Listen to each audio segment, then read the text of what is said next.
Welcome to the Creative Industry Insight podcast, a podcast that looks at various roles in the creative world. I'm your host, Bobby. Today's guest, graphic designer Kerry Hyatt, joins us to talk about their work on Licorice Pizza. Please be warned there are heavy spoilers in this episode, so make yourself comfortable as we jump into the conversation with Kerry.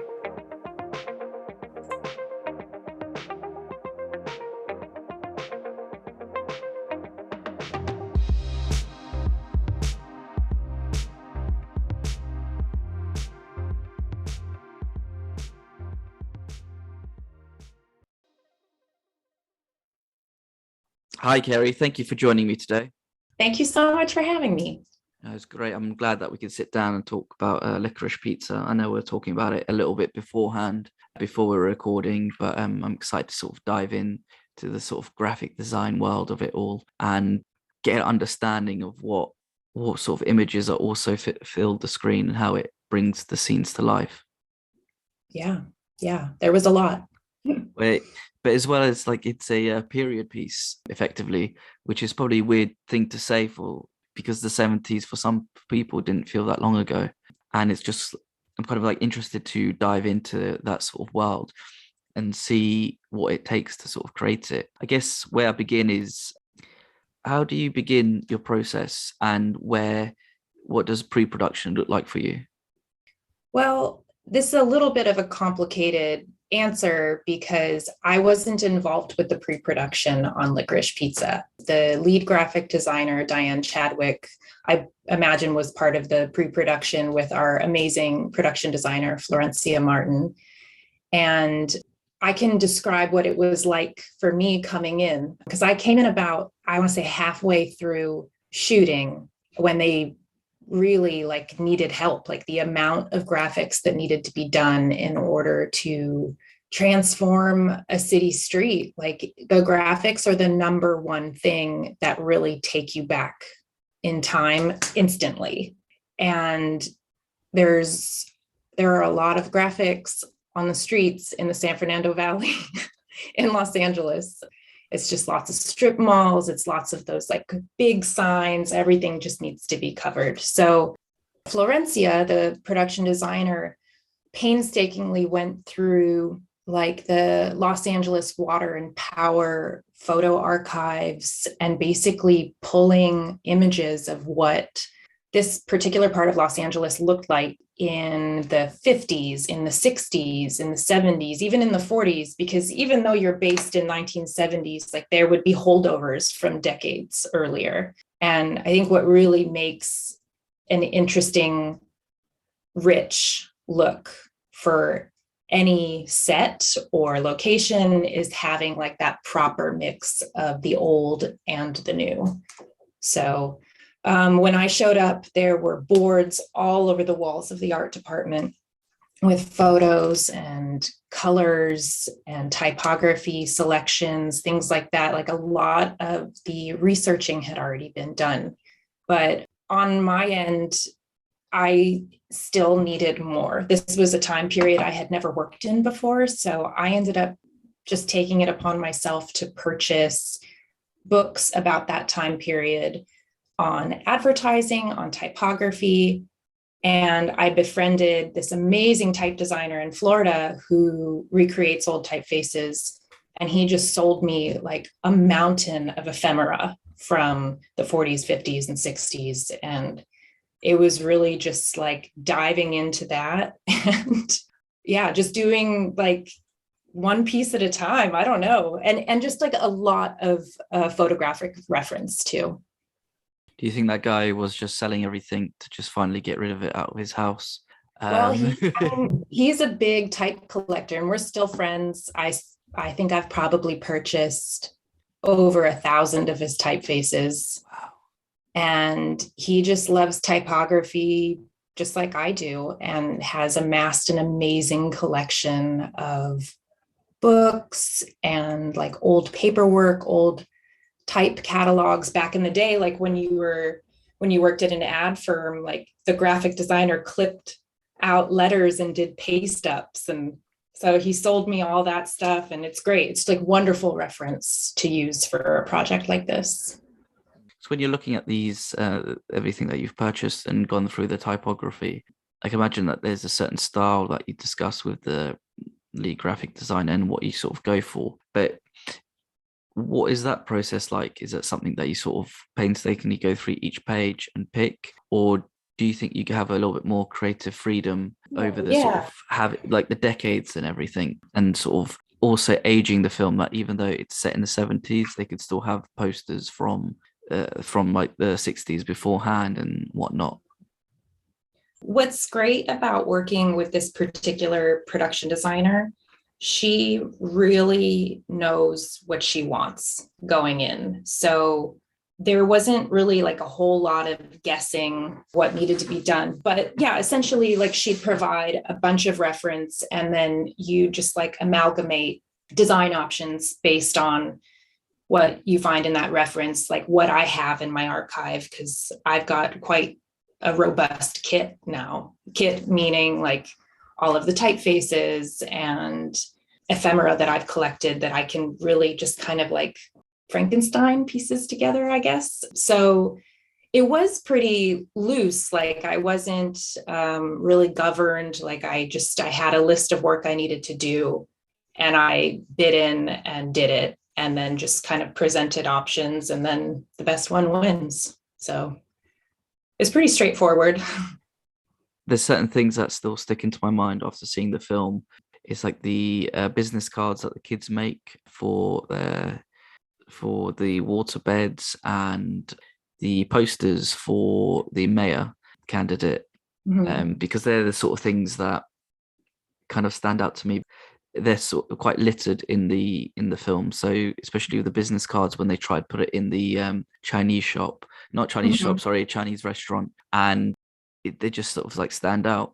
Did you have a hand in creating those as well? Yeah, the waterbed table tent that Alana tries to stuff into the frame in the restroom, that was the first job I had working on there. And it was based off of a sketch that either Florencia did or Paul Thomas Anderson did.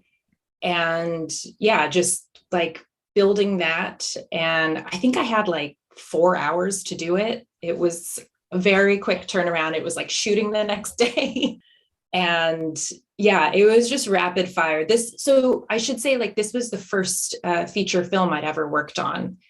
And I had no idea like how quickly paced it would be. And I think that that's just by nature of me jumping in mid filming. But yeah, that waterbed table tent was the first thing that I designed for the movie. And we did a lot of versions. When you get given a sort of something that's been loosely drawn out, and you use that as your like sort of starting point, how many different versions do you think you went through to create the final product? On average, and this is different with every designer, but on average, I would say about 10. Okay. And, I've now worked with this designer a couple of times now, and now I'm like really in the groove with like understanding direction and understanding taste and everything. So like after some time when you worked with somebody, like the revisions start going down because you're just able to speak their language a bit more. But like I said, it was the very first thing I had done. I didn't know anybody on the team yet. And yeah, I did a ton of versions. Do you think as well, it's like, as you said, when you understand the people's sort of language and get in the rhythm of things, I guess everything becomes sort of second nature. But when you're coming in, being sort of the new kid on the block in a team, how do you sort of go about sort of integrating yourself to understanding the needs of what needs to be created? That's interesting because I find that everybody I work with is different. And there really is a grace period where you have to be super receptive and almost like you got to work harder to like try to learn their design language, learn their design aesthetic. And, some of the first things I do when I'm working with new people is I look at their design careers. I look at the projects that they've been a part of, and I just try to educate myself on what they've worked on before, what they've been a part of, so that I can understand like what their experience levels are. And then I just have like a really open conversation with my art directors and with the production designer if I'm lucky enough to get time with them, because they're very busy, on just like how they like to do things. I have been doing this for about a decade, but I would say I still feel new. So I have a ton to learn, and I like to think of myself as being very flexible. And I feel like these people have plenty to teach me. So I don't really have like a strict way that I like to work. I like to bend to how they like to work. So yeah. And I hope I'm personable. I feel like I have struck friendships with everybody I've worked with. So I don't know. We just kind of become friends first. And then, yeah, I don't know. It's a very organic thing, and every project is different and every person is different too. So yeah, I just ask them what they need and I give it to them. Well, especially when it is a period piece like this. And you were mentioning earlier that you sort of jumped on already whilst all the research is done. But what I sort of wanted to ask as well, because you were mentioning about buying things from people and looking up stuff in books. Did you decide when your research is that, did you also go to visit these sort of places and speak to people who were around during that time, just so that you could get sort of a feel of what life was like then and what sort of like the feel was around then as well?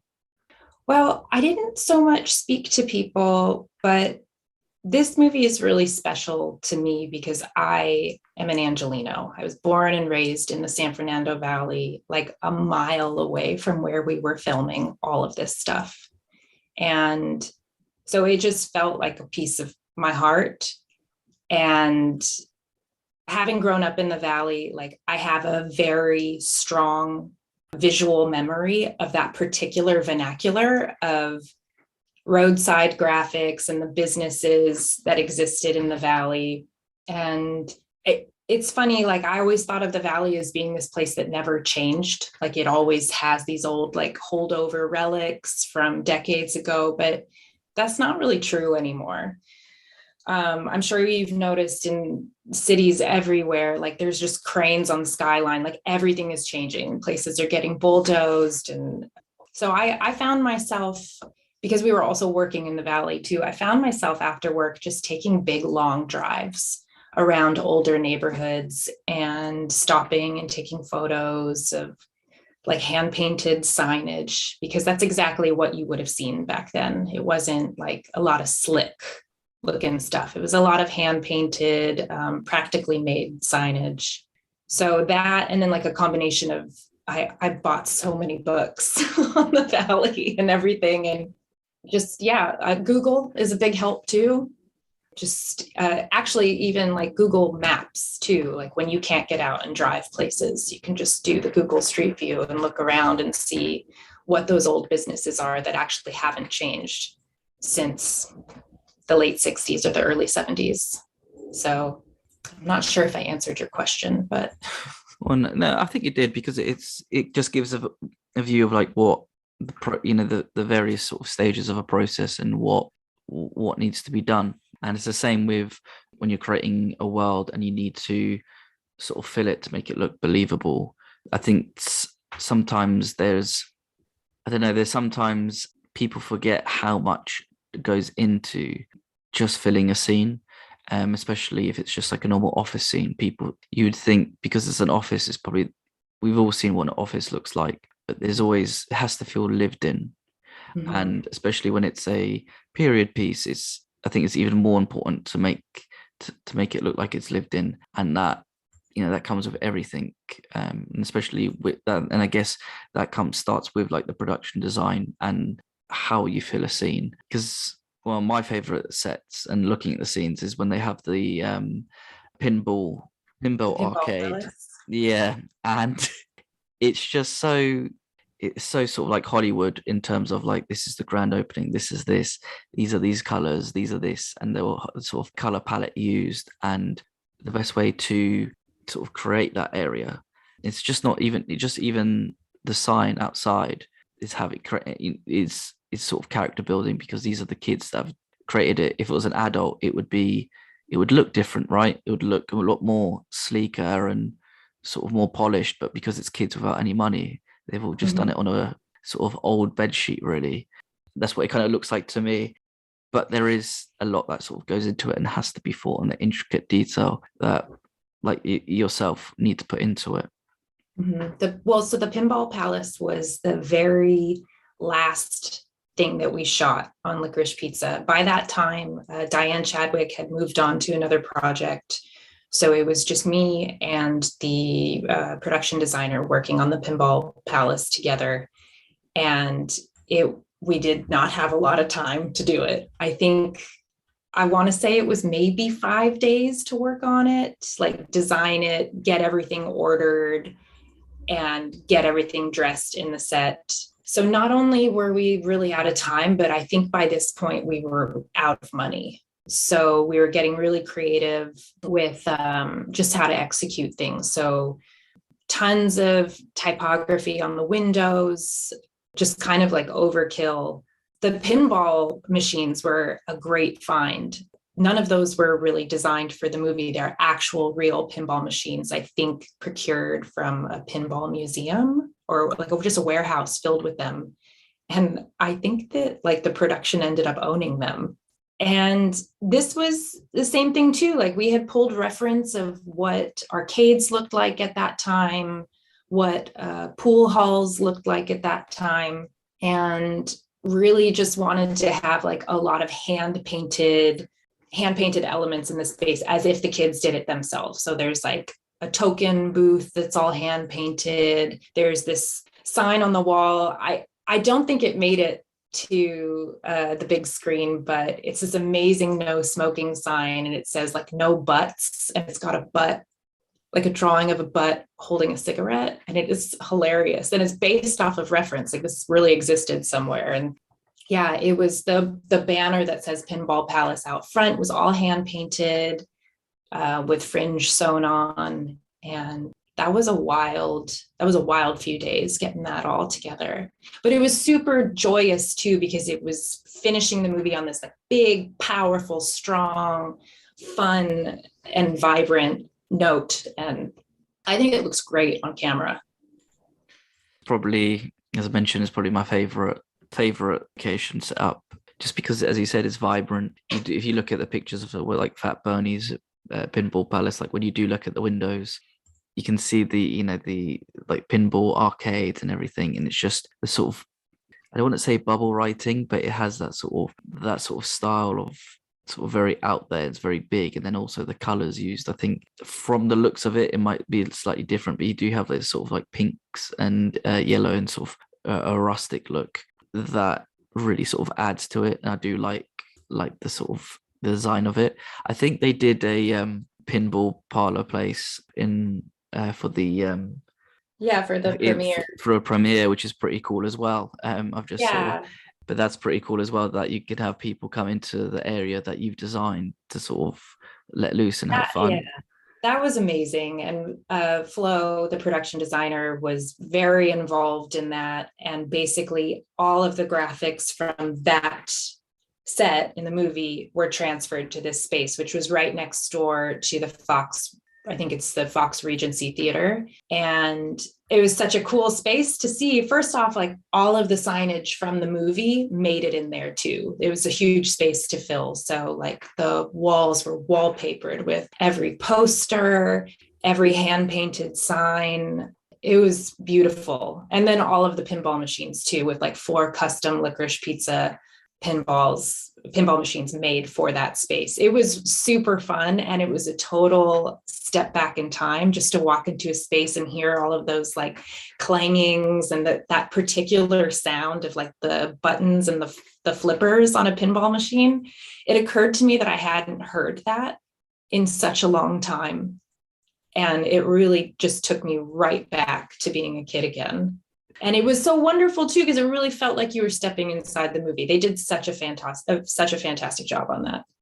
that would be so cool just to sort of have all these people turn up, and they're sort of, what is it, like enriched by the designs and everything, and actually feel like they're part of it. And especially when like there's people who love going to these sort of things, that sort of is what they would sort of like, just like see your work firsthand rather than on the screen on top of that. But what was your favorite thing to sort of design or get your teeth, sink your teeth into? So another really big portion of the graphics that I worked on was for the Teenage Fair, which was shot at the Hollywood Palladium. And it was such an incredible amount of graphics that we needed to fill this space. It's basically the size of a roller rink and then some. I mean, it's a big concert venue that's been around for a long time, and it's just gigantic. And we had to fill it. And so this was a joint effort between myself, Diane Chadwick, and then we had a lot of work done by Flo's friend, Ben, who he's a sign painter. He does hand lettering, and he calls himself She Chimp. So you can find him online, and so he did the Licorice Pizza logo that you see on the film and the poster and everything, and just a whole ton of hand painted signage to fill that space too, which is like, I think another testament to the success of something looking accurate is having a really good mix of work that is hand painted and like has that kind of wobbly edge, as well as the stuff that's created digitally as well. And yeah, the Teenage Fair was a ton of work, but it was also super fun, very colorful.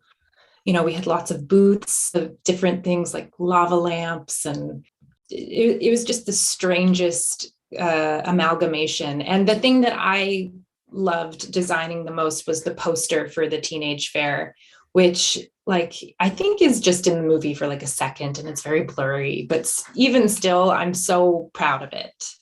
And it was one of those things where like I designed it and I nailed it on the first time, which might have been the only thing like that in that whole movie. I remember sending it to Flo and she was like, "Oh, it's great." And that always feels really good. So yeah, and just watching that scene and seeing the depth of how many graphics are there, like that was a solid like 2.5, maybe 3 weeks of just generating graphics. And then I think we were at the Palladium for 2 days. And because COVID was happening, this was the first job I had had during COVID. They were having a really difficult time sourcing extras.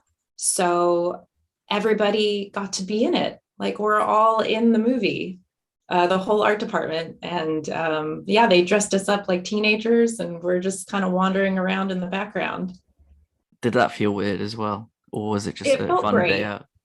It was really, really fun. I'm so happy that we did it. I've never had an experience like that before. And also like it was just a break from constantly churning out graphics. So it was nice. It was nice to be on set and even just to like watch Paul Thomas Anderson and the assistant director, Adam Sumner, like to watch them working and shooting there's a very long tracking shot that goes through the whole Palladium, and seeing how many times they did that tracking shot. I think one day was just that. And yeah, then just like resetting and doing it again. It was really nice to watch. And then like also just meeting all of the lovely extras. I think just everyone was really happy to be there. And then like the cream, what's it called? The cherry on top was seeing John C. Reilly dressed up as Herman Munster. I think it's a blink if you miss it. It's like if you blink at the wrong time, you'll miss him. But I think even if you blink, you can still hear his voice. Yeah, that's the only way you can tell. So distinct. And I think as well is a lot of conversations online was that John C. Reilly? I think that was. Yeah, because he's not credited that way. So the only way that you would know is by his voice, which is so unique to him. So it was really fantastic, A, to design that, and then B, to spend a couple of days completely immersed in it and really seeing like the application of how the graphics were being used. That's not something that I usually get to be a part of. I'm very behind the scenes. I'm usually stuck behind a computer. It's very rare for me to actually get a minute to go to set and like take photographs. But like this was wonderful because I just got to live in it for 2 days. It was such a fantastic experience. No, that sounds great. That's always nice to hear sort of having that, being able to have go on set, because even now probably it's harder with COVID to be able to see people work on set and actually understand. As you said, if you're sitting behind a computer, it's just not the same, because you're creating these things, but then to see them in use and actually be like, wow, like we did this, makes it all completely different and worthwhile. Yeah, it felt very worthwhile. I remember just like smiling ear to ear once I walked in there and just seeing, I mean, it's not just the stuff that the graphics did, like it's all of the set dressing. It's like the things that you don't think about, like the lighting hanging down from the top, and then all of the meticulous detail in costuming. And it was just so much. And just one of those moments where I was very grateful and happy that I work in this business. And just like a pinch me moment. I was like, how did I get here? How did I get here working on this fun Paul Thomas Anderson film with all these amazing people? So yeah, it was a real joy. It was very hard and very demanding, but always felt worth it. Like you could really feel how special it was. And I think like one of the sweetest things about this movie is that Paul Thomas Anderson wanted to make a movie, I think, that his kids could watch and also like be a part of. So this movie is like made with his friends and his family and his neighbors. And it's just like a real homegrown operation. And I don't know, you could really feel that or at least I really felt that those 2 days that I was there around filming. And like, I think his sister was there and his wife, and his kids, they're all a part of it. Yeah, because I think his wife does play a part in the film as well. But it's always great to hear the sort of togetherness on set and having it like be like a family affair, and even having like, oh yeah, I want to make a film for my kids to enjoy. But yeah, it always sounds like it's just a complete fun set. So for my final question, what's next for you? What is next? So I'm actually in post-production right now on a film called Babylon. It's with the same production designer, Florencia Martin. I think this is slated to come out in 2023, but they finished principal photography back in October and are editing. And now we have to kind of scoop together all of those little graphic bits that are going into post-production. So I think that's, a few weeks of work. And then after that, the sky's the limit. I would love to do more period pieces. I think that's really where I shine, but it's also the place that I feel challenged appropriately and like really intrigued. So I hope that it's like a period piece based in Los Angeles. I think that would be awesome, because that would be 3 for 3, because Licorice Pizza is 70s Los Angeles, Babylon is 20s Los Angeles. So I don't know. See what it is. That'll be cool. But if you had to do a period piece set in Los Angeles, if you could choose any time, what would it be? Late 80s. Late 80s. Okay. Or mid to late 80s. And I think that's just because that's my childhood. I was born in 82 in Northridge, California, in the San Fernando Valley. And like, I would just love to be able to recreate what things looked like when I was that age. Yeah, have something close to the heart and everything. Because it's the same with when I start seeing films from the 90s come out and you think, oh God, am I actually getting that old? It just feels like yesterday that they had all these things happening. Kerry, thank you for your time for today and talking to me about Licorice Pizza. It is now out in cinemas, but I'm sure it'll be out on VOD very shortly here in the UK. I'm not sure about the US. But yeah, thank you again. Thanks so much for having me. Thank you very much. You take care and Thank you again. Bye-bye. Cheers. Bye.